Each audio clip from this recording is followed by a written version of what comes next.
Today we are back with our AFC predictions.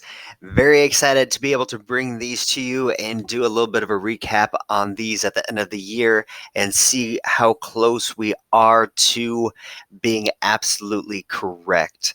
So I am very excited to look over these as we did for the NFC and predict some games from week to week as the year does go along. Let me know if you do agree with some of these. I'm sure you think your team might do a little bit better, even if they are one of the upper echelon teams on my list. I'm sure you'll think they should win 14 when I have it marked down for 13, but just let me know down below.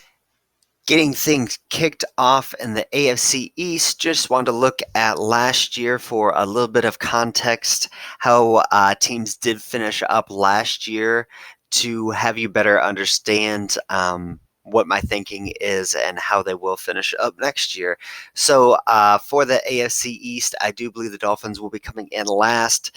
They have kind of traded away some of the players that could be beneficial to them this year for the future, which I do understand. They are a team that should be rebuilding and almost going for a big player in the draft that could benefit them this year or potentially next year as well. And I do think the Jets and Bills will actually be coming in with the same record at 6-10. I think with some of the other talent in the NFL, it will be difficult for them to be up to 8-8. I do like them both as a team, and they both do have potential to get up to 8-8, but they do also have the potential to get down to 4-12 as well. So that's more of an average for both of them. For the Patriots, and with the news of Antonio Brown signing with them, that is, I don't know, exciting is probably not the right news. Just an end to the storm, hopefully. Otherwise, the storm will start all over again if he gets in trouble there. But when you're on the Patriots, you can't really make any noise at all. Otherwise, you're not able to play. So hopefully this just allows us to get on to other things, but I do think they will have a tremendous year, focusing more on the wide receivers. Now they have Josh Gordon, Antonio Brown, Edelman, and at the slot, they'll be able to make up for some of what they did lose with Rob Gronkowski, getting another great player. Gronkowski was one of a kind. I don't think Antonio Brown is quite that, but he will be able to help out immensely. For the AFC North, I think there will be another struggling team here in the Cincinnati Bengals, with Marvin Lewis moving on and them trying to get some different players in there and try to rebuild with some younger players on defense and add some speed. I think it's going to take a while for them to all blend together, and they do just have a lack of talent, and the rest of that division is very, very good. So 2-14 is where I have them. The rest of the division, I do believe, is going to be above 500. We are looking first at the Ravens coming in at 9-7. They did surprise some people and did come out and win their division and do very well towards the end of the year with Lamar Jackson. I think he's going to have a very good start to the year, but as they get more film on him, it will be a lot easier to shut down the passing lanes deep down the field like they did with the Rams, and then the running game will start to suffer from that. So 9-7, they'll start hot and kind of fade towards the end. For the Steelers, we have them coming in at 10-6. I think they are just a solid organization. Mike Tomlin does a tremendous job, obviously, of keeping things under wraps that are issues there. And I feel as if now that some of the issues are gone, they can focus more on football and have a more successful season.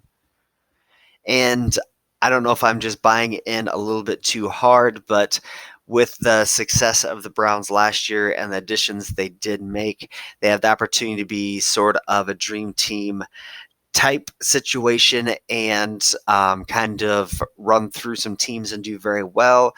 But also they are going to have their struggles with Freddie Kitchens being their coach and him being in his first year in that role.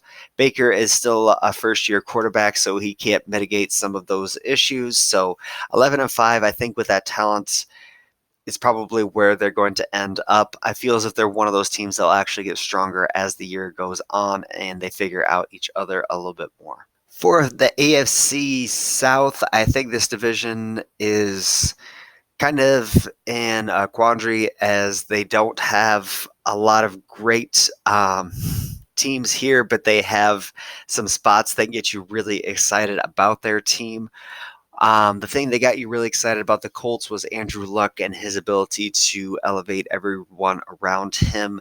I think they're going to struggle. They do have quite a bit of talent, but I think 3-13 might be a little bit low for them, but that is where I do have them marked. I feel as if they are one of those teams that they're going to have to try to max out their talent. And if they aren't able to do that in almost every situation and are not able to get through the season without injuries, they are very much going to struggle. Next up, I do have the Texans coming in at 7-9. They do have the opportunity and the talent to potentially do very well this year, but it will be difficult for them to do that with some of the holes that they do have. So I think they're going to be around 800. They have a very good opportunity to go up to 9-7 as well, but 7-9 is where I have them fitting in, as not every team can have a winning record.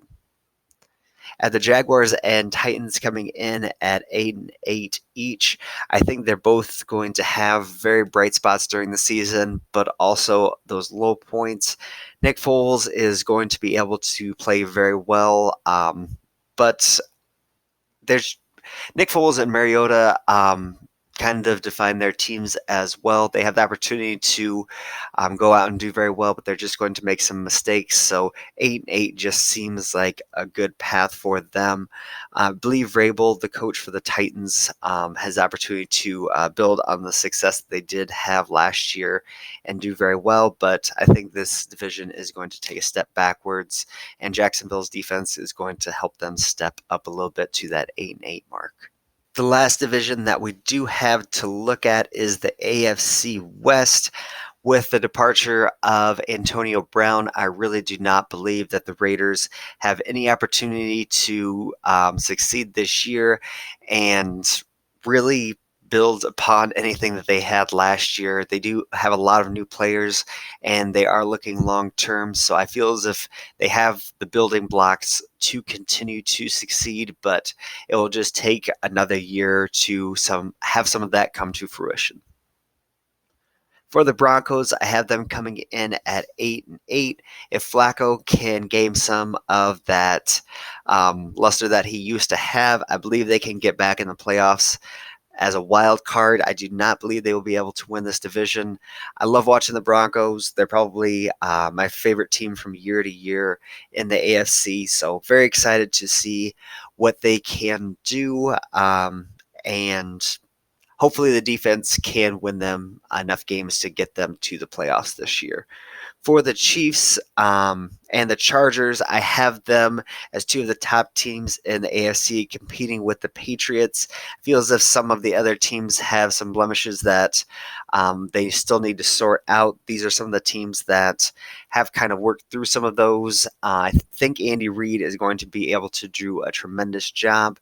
I do have the Chargers coming in at 12-4 and the Chiefs at 13-3, but both those teams are going to be dependent on what injuries kind of hinder what their upper echelon talents will allow them to do. It is kind of difficult to see the Chargers succeed quite as much without Derwin James. That's why I have them at least one game behind the Chiefs this year. But I love Phillip Rivers, and hopefully they are able to do well this year as well. I guess I really do like watching the AFC West just as much as the NFC East, to be perfectly honest. So hopefully those teams can succeed and potentially get 3 teams out of there this year. But that is what I have for the AFC. Let me know down below what you agree and don't with, and I wish you all the best and take care.